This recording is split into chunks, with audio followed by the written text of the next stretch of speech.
Episodio 183. No es compatible el descanso con la confusión de no haber trabajado quien le debía adquirir por este camino. No es verdadero hijo el que no imita a su padre, ni fiel siervo el que no acompaña a su Señor, ni discípulo el que no sigue a su maestro. Ni yo reputo por mi devoto al que no se compadece con mi hijo y conmigo de lo que padecimos. Pero el amor con que procuramos la salvación eterna de los hombres nos obliga, viéndolos tan olvidados de esta verdad y tan adversos a padecer, a enviarles trabajo y penalidades, para que si no los aman de voluntad, a lo menos los admitan y sufran forzosamente, y por este modo entren en el camino cierto del descanso eterno que desean. Y con todo esto no basta, porque la inclinación y amor ciego a las cosas visibles y terrenas los detiene y embaraza, y los hace tardos y pesados de corazón, y les roba toda la memoria, atención y afectos, para no levantarse sobre sí mismos y sobre lo transitorio. Y de aquí nace que en las tribulaciones no hayan alegría, ni en los trabajos alivio, ni en las penas consuelo, ni en las adversidades gozo, ni quietud alguna. Porque todo esto aborrecen y nada desean que sea penoso para ellos, como lo deseaban los santos, y por eso se gloriaban en las tribulaciones, como quien llegaba a la posesión de sus deseos. Y en muchos fieles pasa esta ignorancia más adelante, porque algunos piden ser abrazados en amor de Dios, otros que se les perdonen muchas culpas, otros que se les concedan grandes beneficios, y nada se les puede dar porque no lo piden en nombre de Cristo mi Señor, imitándole y acompañándole en su pasión. Abraza pues, hija mía, la cruz, y sin ella no admitas consolación alguna en tu vida mortal. Por la pasión sentida y meditada subirás a lo alto de la perfección y granjearás el amor de esposa. Imítame en esto según tienes la luz y la obligación en que te pongo. Bendice y magnifica a mi Hijo Santísimo por el amor con que se entregó a la pasión por la salvación humana. Poco reparan los mortales en este misterio, pero yo, como testigo de vista, te advierto que en la estimación de mi Hijo Santísimo, después de subir a la diestra del Eterno Padre, ninguna cosa fue más estimable, ni deseada de todo corazón, que ofrecerse a padecer y morir, y entregarse para esto a sus enemigos. Y también quiero que te lamentes con íntimo dolor que Judas Iscariote tenga en sus maldades y alevosías más seguidores que Cristo. Muchos son los infieles, muchos los malos católicos, muchos los hipócritas que con nombre de cristianos le venden y entregan, y de nuevo le quieren crucificar. Llora por todos estos males que entiendes y conoces, para que también en esto me imites y sigas. Capítulo 14. La fuga y división de los apóstoles con la prisión de su maestro. La noticia que tuvo su Madre Santísima y lo que hizo en esta ocasión. La condenación de Judas Iscariote y turbación de los demonios con lo que iban conociendo. Ejecutada la prisión de nuestro Salvador Jesús, como queda dicho, se cumplió el aviso que a los apóstoles había dado en la cena, que aquella noche padecerían todos grande escándalo sobre su persona, y que Satanás los acometería para zarandearlos como al trigo. porque cuando vieron prender y atar a su divino Maestro, y que ni su mansedumbre y palabras tan dulces y poderosas, ni sus milagros y doctrina, sobre tan inculpable conversación de vida, no habían podido aplacar la ira de los ministros, ni templar la envidia de los pontífices y fariseos. Quedaron muy turbados los afligidos apóstoles, y con el natural temor se acobardaron, perdiendo el ánimo y el consuelo de su Maestro, y comenzando a vacilar en la fe, cada uno de ellos imaginaba cómo se pondría en salvo del peligro que los amenazaba, viendo lo que con su Maestro y capitán iba sucediendo. Y como todo aquel escuadrón de soldados y ministros acometió a prender y encadenar al mansísimo Cordero Jesús, con quien todos estaban irritados y ocupados, entonces los apóstoles aprovecharon la ocasión, huyeron sin ser vistos ni atendidos de los judíos. Que cuanto era de su parte, si lo permitiera el autor de la vida, sin duda prendieran a todo el apostolado, y más viéndolos huir como cobardes o reos, porque no convenía que entonces fueran presos y padecieran. Y esta voluntad manifestó nuestro Salvador cuando dijo que si buscaban a su majestad, dejasen ir libres a los que le acompañaban. Y así lo dispuso con la fuerza de su divina providencia. Pero el odio de los pontífices y fariseos también se extendía contra los apóstoles, para acabar con todos ellos si pudieran. Y por eso le preguntó el pontífice Anás al divino Maestro por sus discípulos y doctrina. Anduvo también Lucifer en esta fuga de los apóstoles, ya alucinado y perplejo, ya redoblando la malicia con varios fines. Por una parte deseaba extinguir la doctrina del Salvador del mundo y a todos sus discípulos, para que no quedara memoria de ellos, y para esto era conforme a su deseo que fuesen presos y muertos por los judíos.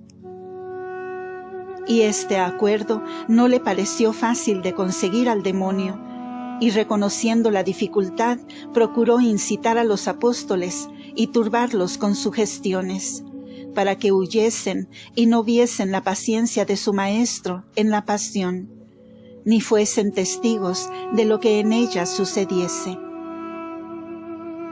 Temió el astuto dragón que con la nueva doctrina y ejemplo quedarían los apóstoles más confirmados y constantes en la fe, y resistirían a las tentaciones que contra ellas les arrojaba. Y le pareció que si entonces comenzasen a titubear, los derribaría después con nuevas persecuciones, que les levantaría por medio de los judíos, que siempre estarían prontos para ofenderles por la enemistad contra su Maestro.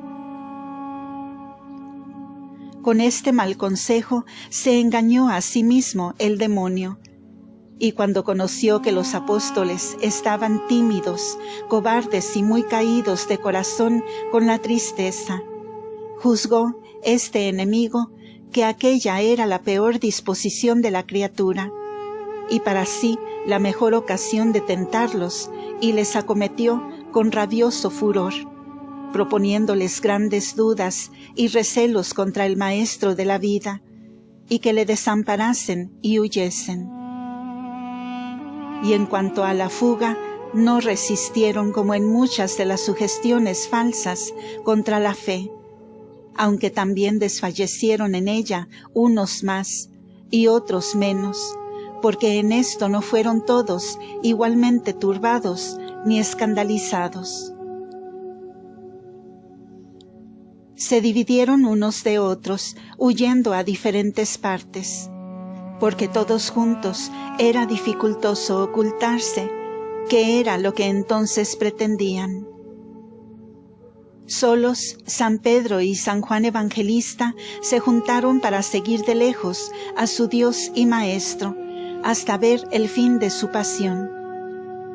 Pero en el interior de cada uno de los 11 apóstoles pasaba una contienda de sumo dolor y tribulación, que les prensaba el corazón sin dejarles consuelo ni descanso alguno.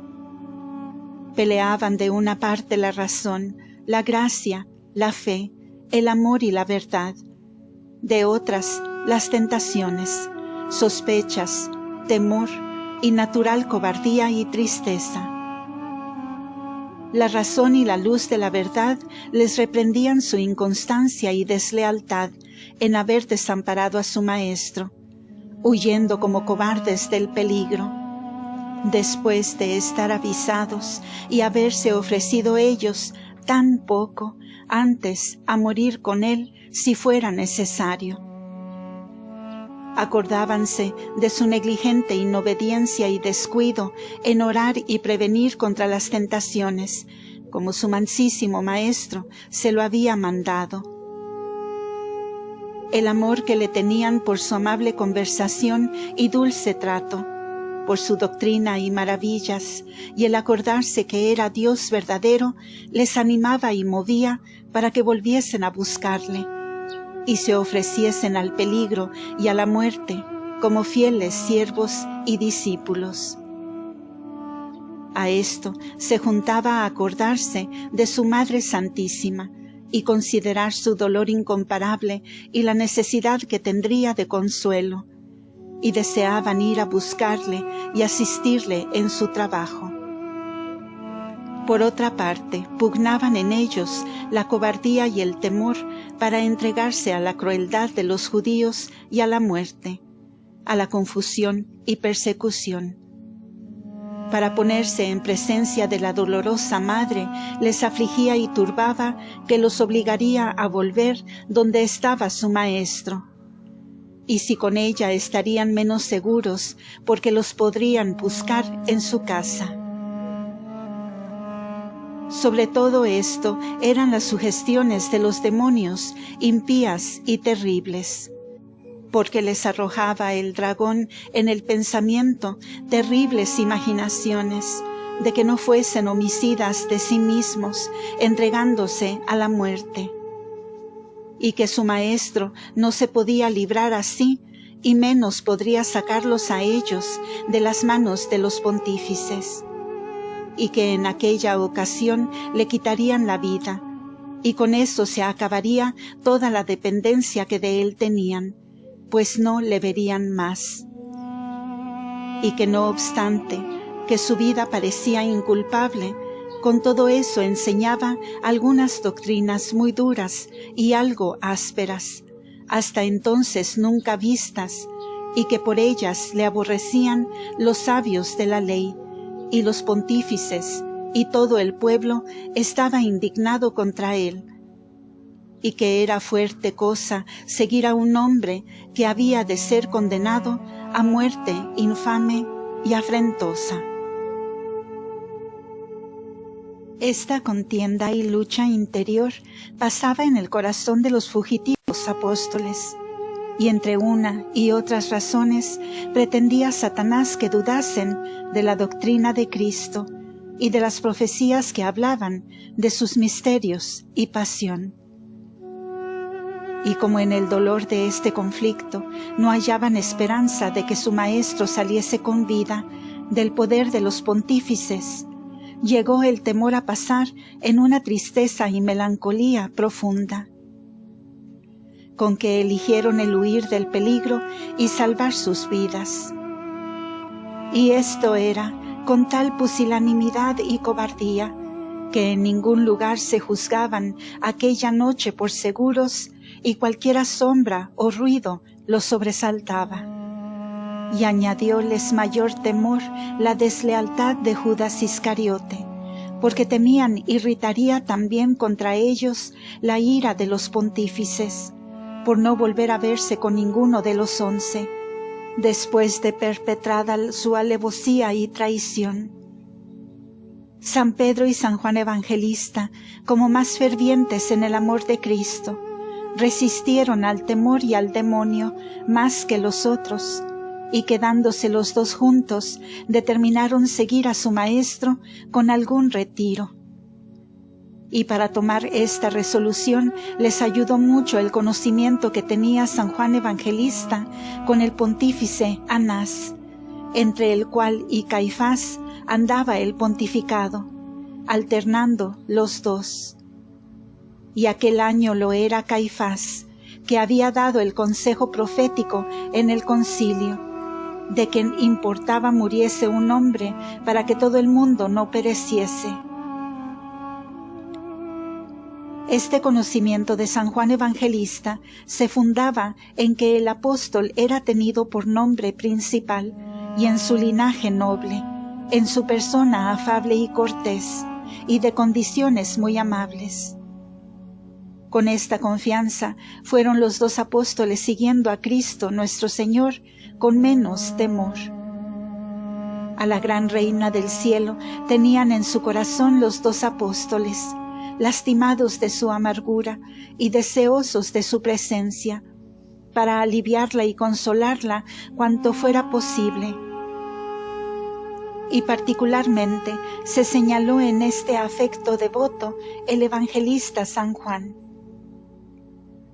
La divina princesa desde el cenáculo en esta ocasión estaba mirando por inteligencia clarísima no sólo a su Hijo Santísimo en su prisión y tormentos, sino junto con esto conocía y sabía todo cuanto pasaba por los apóstoles, interior y exteriormente, porque miraba su tribulación y tentaciones, sus pensamientos y determinaciones, y dónde estaba cada uno de ellos y lo que hacía. Pero, aunque todo le fue patente a la candidísima Paloma, no sólo no se indignó con los apóstoles, ni jamás les dio en rostro con la deslealtad que habían cometido. Antes bien, ella fue el principio y el instrumento de su remedio, como adelante diré.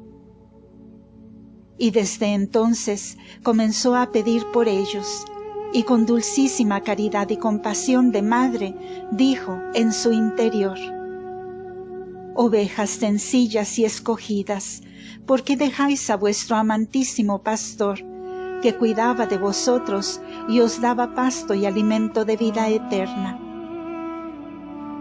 ¿Por qué, siendo discípulos de tan verdadera doctrina, desamparáis a vuestro bienhechor y maestro? ¿Cómo olvidáis aquel trato tan dulce y amoroso que atraía así vuestros corazones? ¿Por qué escucháis al maestro de la mentira, al lobo carnicero que pretende vuestra ruina?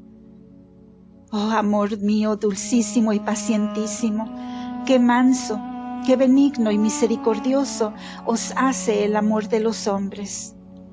Alargad vuestra piedad a esta pequeña grey, a quien el furor de la serpiente ha turbado y derramado. No entreguéis a las bestias las almas que os han confesado.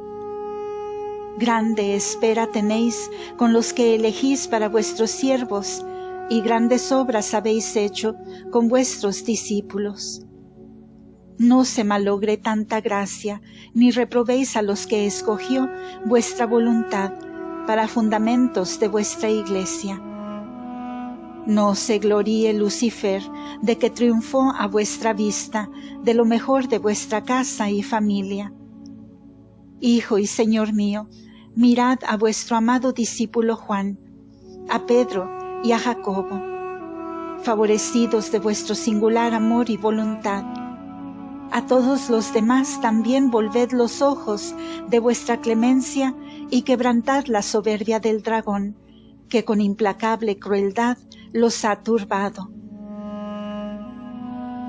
Fin de este episodio. Continuará en el siguiente audio.